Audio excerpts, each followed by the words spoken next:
I still remember the morning I found that bright orange slip taped to my front door. At first glance, I thought it was some sort of delivery notice, but as soon as I peeled it off and read the bold black letters, my heart sank. Violation, unauthorized landscaping, fine, $200. For a moment, I just stood there in shock. My eyes drifted past the paper to the front yard, my wildflower garden dancing gently in the morning breeze. It wasn't just a patch of flowers, it was my mother's memory. She had passed away just 2 years ago, and those blooms were the same ones she used to grow in her own yard. Every petal, every color, it reminded me of her laugh, her warmth, the way she used to hum while planting seeds. I felt my throat tighten. How could they call this a violation? I whispered to myself, my voice breaking. That's when I heard footsteps. Mrs. Turner, our HOA president, marched down the sidewalk like she owned the entire street. She spotted me holding the paper and smirked. "Morning," she said, tilting her head with that fake politeness. "I see you got the notice." "Mrs. Turner, this is ridiculous," I said, trying to keep my tone steady. "It's just a garden. Flowers. They're not hurting anyone." She folded her arms. "We have rules for a reason. Uniformity, order. Your wild mess doesn't fit the standard. Either remove it or face more fines." Her words stung. A wild mess? I wanted to scream at her that those flowers were the only piece of my mother I had left, but instead I clenched my fists, swallowed hard, and said, "This garden stays." Her smile dropped. "Then so do the fines." And with that, she turned and strutted away, heels clicking against the pavement like a gavel slamming down a sentence. That night, I sat on my porch, staring at the blooms, their colors glowing faintly under the street lamp. I thought about my mother, how proud she would have been to see them thriving. And then I thought about the HOA, their cold rules, their constant need for control. But deep down, I had no idea that this was just the beginning. The garden wasn't the only thing about to grow. So was the battle.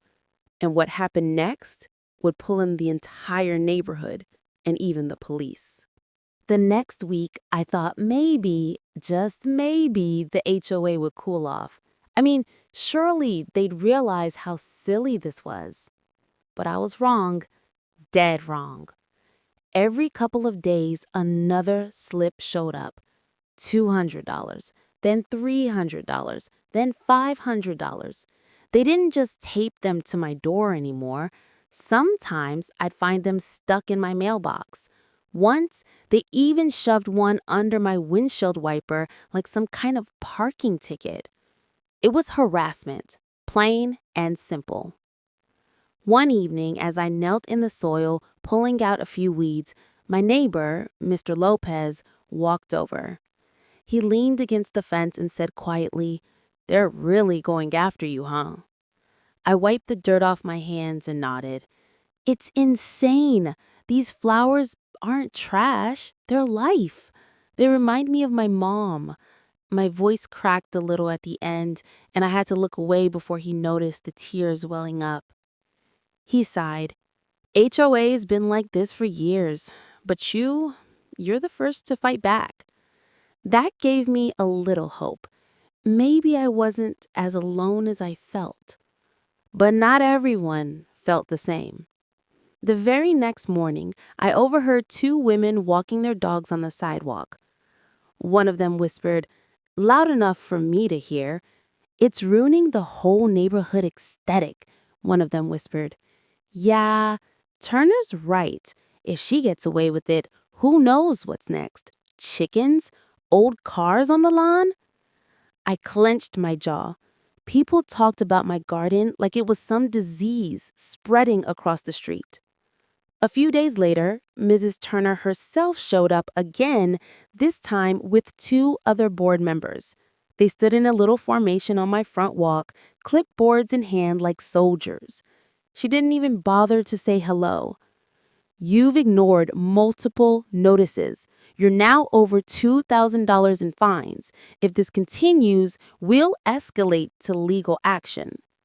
I looked her dead in the eye. "This garden is staying. Take me to court if you want. I'm not ripping out my mother's memory."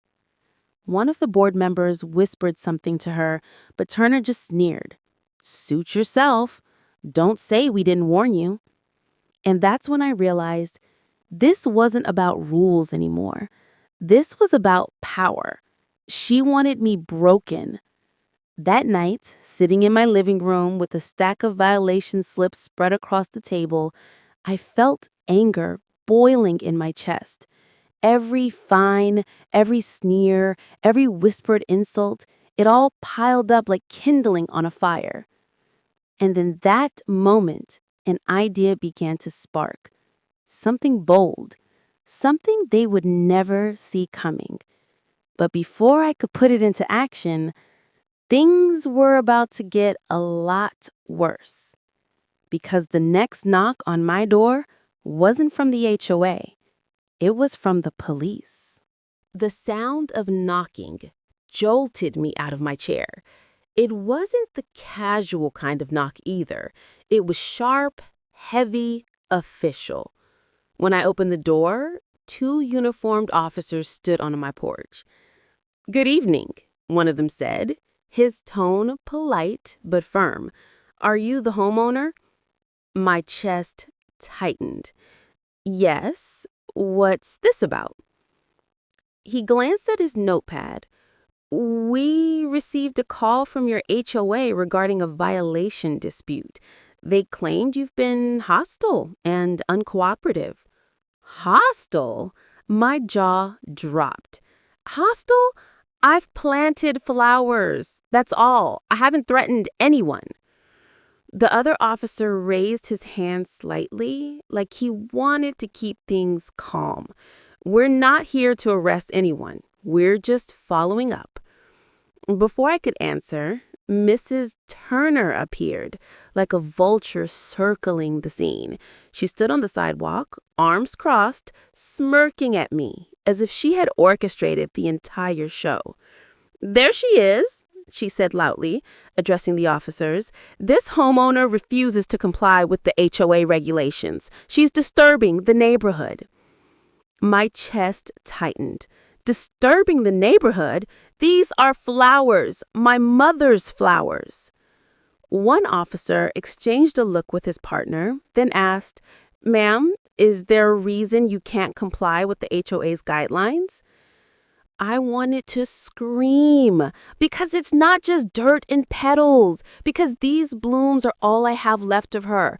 But instead, I steadied my breath and said, "Because this garden isn't weeds. It's a memorial. My late mother loved wildflowers. I'm not tearing them out." For a moment, there was silence. Even the officers seemed human. One of them looked at the flowers, then back at me, his expression softening just a little. But Mrs. Turner wasn't done. She stepped forward. "See, this is what I've been dealing with. Insubordination. We need order in this community. If everyone did whatever they wanted, it would be chaos." The officer sighed. "Ma'am, this doesn't appear to be a criminal matter. It's a civil dispute. We can't enforce HOA rules." Turner's face twisted, but she kept her voice tight. "Well, then note it in your report, because we will pursue this further." After the police left, I closed the door and leaned against it, my knees shaking. They hadn't arrested me, but the message was clear. The HOA would stop at nothing. That night, I sat by the window, staring out at the blooms glowing in the moonlight. My anger had shifted into something else now, resolve. They wanted a fight? Fine, I'd give them one. And as I started sketching plans on a notepad, a crazy idea took shape, one that would turn the tables completely. But I wasn't the only one who had reached their limit, because the very next day, one of my neighbors knocked on my door with an offer I didn't see coming. The morning after the police visit, I was still replaying everything in my head when I heard a soft knock at my door. Not the heavy kind like last night. This one was hesitant, almost nervous. When I opened it, Mr. Lopez stood there again, holding a mug of coffee. "Mind if I come in for a minute?" I nodded, surprised. Once he sat at my kitchen table, he leaned forward and lowered his voice. "Listen, I saw what happened last night. Turner called the cops on you? That's crossing a line." I rubbed my temples. She wants to break me. It's not about flowers, it's about control. He nodded slowly, then glanced out the window at the garden. "My wife, she lost her mother a few years back too. I get it. Those flowers aren't just flowers. They're memories." For a second, I couldn't speak. My throat tightened, and I finally whispered, "Thank you." He leaned closer. "What if you didn't fight this alone?" I raised an eyebrow. "What do you mean?" Lopez sipped his coffee, then said carefully, "There are more of us than you think. People are scared to speak up, but they're tired of Turner's nonsense. If you make a move, some of us will stand with you." That lit a spark in me. My crazy idea didn't seem so crazy anymore. Later that evening, I walked around my yard with a notepad in hand. My plan was simple, but bold. If Turner thought my little patch of wildflowers was a problem, then she was about to see what a real garden looked like. I started quietly reaching out, a word here, a whisper there. At the mailbox, I casually asked Mrs. Lee if she liked wildflowers. She smiled and said, "They remind me of home." When I explained my plan, her eyes lit up. By the weekend, 4 more families had agreed, then 6, then 10. We kept it quiet, under the radar. Seeds were bought, soil was prepared, watering schedules whispered between neighbors. We called it the Bloom Project. But just as hope was spreading, Turner caught wind of something. One evening, she cornered me on the sidewalk, her eyes sharp like daggers. "I don't know what you're planning, but let me be very clear. If you keep defying us, you'll regret it." I forced a smile. "Funny, Mrs. Turner. That's exactly what I was going to tell you." Her face went pale, and for the first time, I saw a flicker of fear in her eyes. What she didn't know was that in just a few nights, the entire neighborhood would wake up to something unforgettable. Something she couldn't fine away. And when it finally happened, it didn't just shake the HOA. It brought the police back in ways none of us expected. It started on a Friday night, just after sunset. The street was quiet, porch lights flickering on, kids already inside. One by one, neighbors stepped out carrying bags of soil, trays of seedlings, and packets of wildflower seeds. We moved like shadows, whispering instructions, sharing tools. Mr. Lopez dug the first hole, his hands steady. Mrs. Lee sprinkled seeds along her walkway, humming softly as if she were blessing them. Even the Thompsons, who'd never so much as waved at me before, came out carrying buckets of water. By midnight, our neighborhood had transformed. Lawns that had once been sterile, identical squares of grass, now held patches of color, yellows, reds, purples, blues. Some planted borders, others filled entire yards. We worked quietly, but the energy in the air was electric. By dawn, the street was unrecognizable. It wasn't just my garden anymore, it was ours. A living memorial stretching from one end of the block to the other. I stood in the middle of the road, exhausted but exhilarated, staring at the waves of blossoms swaying in the morning breeze. My heart swelled. For the first time since my mom passed, I didn't feel alone. But of course, peace never lasts long with Turner. She came storming out of her house like a hurricane, hair still in curlers, robe flapping in the wind. The second she saw the street, her scream pierced the quiet morning. What? What is this? She shrieked, spinning around like the world had ended. This is anarchy, absolute anarchy. Neighbors peeked out of windows, some giggling, others coming out to watch. Mr. Lopez stood beside me, arms crossed, smirking. Turner pointed straight at me. You! This is your doing. You've poisoned the neighborhood with your weeds. I stepped forward calmly. No, Mrs. Turner. I reminded the neighborhood what beauty looks like, what community looks like. Her face turned beet red. I'll find every single one of you. I'll call the authorities. And right on cue, the flashing lights appeared. A police cruiser rolled down the street, stopping in front of my house. The same officer from before stepped out, looking around in stunned silence at the explosion of color covering every yard. Turner rushed to him like he was her personal soldier. Officer, arrest them! They've destroyed the uniformity of our community. The officer raised an eyebrow, clearly holding back a laugh. Ma'am, planting flowers isn't a crime. Turner sputtered. But, but, but the rules, the HOA rules. The officer looked at me, then at the crowd of neighbors standing proudly by their new gardens. Looks to me like the rules just changed. The neighbors erupted in cheers. Turner screamed something intelligible and stormed back into her house, slamming the door so hard the windows rattled. I stood there, tears filling my eyes as my neighbors clapped me on the back, thanking me, hugging me. My mom's memory had bloomed, not just in my garden, but in the hearts of everyone around me. But deep down, I knew this wasn't over. Turner wasn't the type to give up quietly.